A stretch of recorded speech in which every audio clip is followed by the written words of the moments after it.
I find myself, I'm not that strong of a Christian because I can't turn around and say, I forgive you for killing my son. Can I please have my mom before I go? Mr. Bailey, please hold Ms. Pike. Marlon Joseph, may God have mercy on your soul.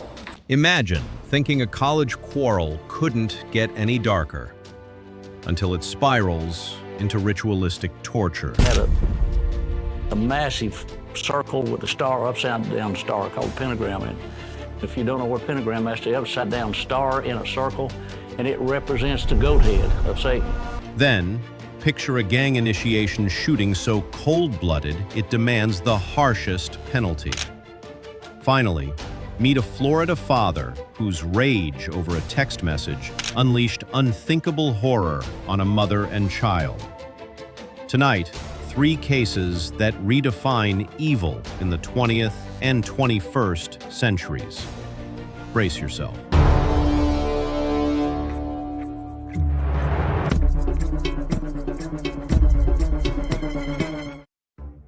In January 1995, 19-year-old Christa Pike lured classmate Colleen Slemmer from their Tennessee dorm into the woods.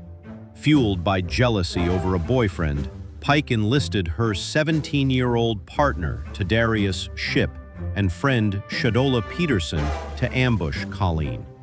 First came the beating blows with fists, a meat cleaver, even razor-sharp cuts. Then Pike grabbed a jagged chunk of asphalt, smashing it down on Colleen's skull until she lay still.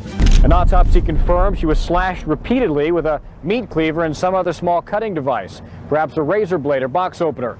Authorities say she was then beaten over the head with a large chunk of asphalt from this pile. As if that weren't enough, Pike and Shipp carved an inverted pentagram into her chest. Had a massive circle with a star, upside down star called pentagram. And if you don't know what pentagram, that's the upside down star in a circle, and it represents the goat head of Satan. And Pike pocketed a piece of Colleen's skull as a macabre trophy. She had a piece of the skull wrapped up in a napkin in her coat pocket. That's a trophy to show that that piece she had fit exactly as a piece of puzzle in the skull. Arrested the next morning, Pike admitted she knew exactly what she was doing. I wanted to get her off campus, and I had every intention of fighting her. She was right there because she made me so mad. And I just hit her. And she was just going, please go, please go. I said, shut up, I'm going to talk to you, and I want you to talk to me. I said, I just want to finally get out of this. I said, it's gone too far, and it's bad of me to do what I've done so far. You know, it's harder to hurt somebody when they're talking to you and you have to see another person. Right. And I told her, shut up, Jim hit her, and she was still breathing. I said, Colleen, do you know who's doing this to you? And she was just going,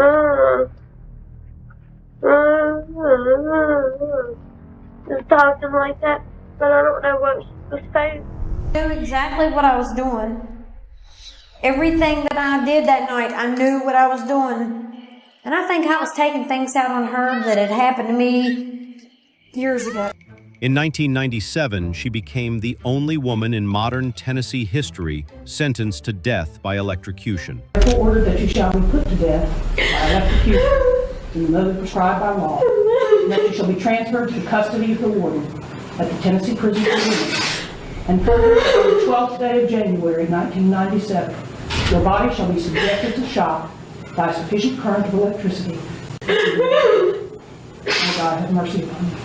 Shipp drew life, with parole eligibility after 25 years, and Peterson got probation. Pike remains on death row, her appeals exhausted. Christa Pike has tried on 3 separate occasions on both state and federal levels to get off of death row, but they've all failed. That's not stopping her and her legal team from giving it another try.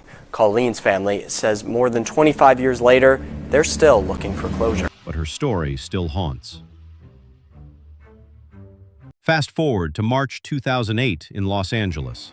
17-year-old Jameel Shaw Jr. walked home from his part-time job, his phone pressed to his ear. Minutes later, gang member Pedro Espinosa, freshly released from prison, spotted him with a red backpack, mistook him for a rival, and opened fire. 2 bullets to the head, no warning. Shaw's girlfriend heard the shots and called police. His stunned father later described his son's final moments with heartbreaking sorrow. He was on the phone talking to his girlfriend as he was walking down the street, and she heard the guy walked up to him and they asked him, "What set are you from?" Or like, "What gang you from?" He didn't answer, and they shot him. He's not a gangbanger. He doesn't gangbang. He doesn't do none of that. At trial, Espinosa's cousin's testimony wavered, but the jury saw through every lie. When you talked to the police, did you tell them, in fact, that Pedro talked to you that night, March the 2nd, about a football player that was killed, as shown on the news? No, sir. In fact, did you tell the detectives that Pedro told you that night that he did it? I did say that, sir, but I did it for a reason. But you did say that? I did say that, but not literally because of the news thing. Nah, I said it because they were threatening me. They were threatening me, talking about it. That I killed a person, that I was involved with it, and that I was going to face like 20 plus years in feds in the state penitentiary. Who told you that? Detective Carrillo. Didn't you actually say to the detective that he told me he did it? I saw it on TV.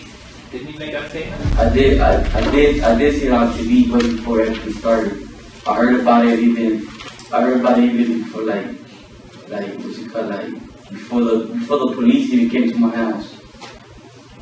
So I already knew what had happened to that student. Didn't you tell the police that Pedro told you, "I killed the Twinkie" that night when you were watching it on the news? I did tell the police, but I never told them. I seen it on TV.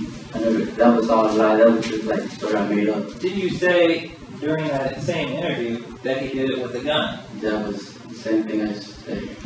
Didn't you say specifically, "He just told me he killed him"? Didn't you say that? I did say that. Convicted of first-degree murder under special circumstances, Espinosa received California's ultimate punishment, death. Days when I was growing up, it was basically you use your fists. You don't just go and kill somebody cold blood. It's the coward's way out. I find myself, I'm not that strong of a Christian because I can't turn around and say, "I forgive you for killing my son." You should thank God. If you have your family intact and your kids and you're loving them and you're doing things, thank God for that. Because there's people like that don't give a damn. He needs the biggest punishment they can get is the death penalty, and from that day on, he can rot in hell. It is the judgment and sentence of this court that for the crime of murder in the first degree committed under the special circumstance that the defendant intentionally killed Jameel Shaw II, the defendant, Pedro Espinosa, shall be put to death within the walls of the California State Prison at San Quentin in the manner prescribed by law upon a date to be fixed by this court in a warrant of execution, at which time and place you shall then put to death Pedro Espinosa in the manner prescribed by law. He now awaits his fate on San Quentin's death row, a grim testament to gang violence's toll. December 2017, Florida suburbs. A harmless text from a neighbor's child set off a father's fury. Marlon Joseph, enraged by a minor altercation between their kids, stormed into Kalata Crowell's home. He shot her point blank in the living room. When 11-year-old Kira Inglet tried to flee, Joseph chased her down the hallway and fired again multiple times. Police arrested him days later. Police find Joseph, apprehend him, and take him into custody. His courtroom showed no remorse. Marlon Joseph, you have not only forfeited your right to live among us, but under the laws of the state of Florida, you have forfeited your right to live at all. Accordingly, it is hereby ordered and adjudged as to count 1 for the first-degree murder of Clark Crowell, Marlon Joseph shall be delivered into the custody of the Florida Department of Corrections at the Florida State Prison. You shall be confined there until a date certain selected by the governor of the state of Florida, and on that date you shall be executed in a method provided by Florida law. Marlon Joseph, may God have mercy on your soul. This court is now in recess. Kira's terrified last seconds were recounted by her family painful memories that defined Joseph's sentence. The jury didn't hesitate. Joseph was condemned to death, the judge declaring that he had forfeited his right to live among us. Now he sits on death row in Florida, awaiting execution. 3 cases, 3 death sentences, one common thread: unbridled rage that transformed ordinary settings, college campuses, city streets, suburban homes, into stages for unspeakable violence. If you think you've seen it all, these stories will shatter that belief. Thanks for watching. Hit like, subscribe, and ring the bell. In the comments, tell me which of these horrors chills you the most.